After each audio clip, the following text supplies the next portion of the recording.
Hey everyone! Today we're creating a beautiful wedding menu without starting from scratch. This will be super quick, and it's perfect if you want to add more listings to your shop with minimal effort. Think of it as easy inspo you can customize and list right away. First things first, let's clean up the design. We're removing the letters at the top and deleting the existing heading to make room for our new layout.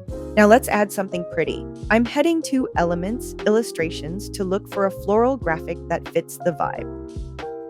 Scrolling through the options,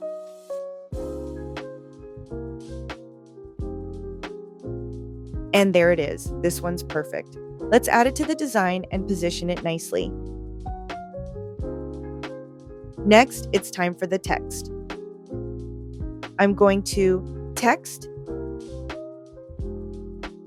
and choose a font that feels elegant but easy to read. This one looks great, simple, modern, and wedding appropriate. Now let's have some fun with colors. I'm going with the soft brown tone palette for a warm, romantic feel. Using the eyedropper tool, I'm sampling a color straight from the floral illustration to keep everything cohesive.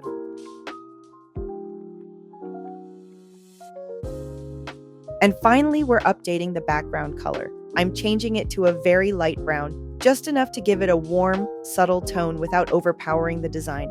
And that's it. In just a few minutes, we've created a brand new wedding menu that's ready to list. Thanks so much for watching. If you enjoyed this tutorial, don't forget to like, subscribe, and let me know in the comments what you'd like to see next.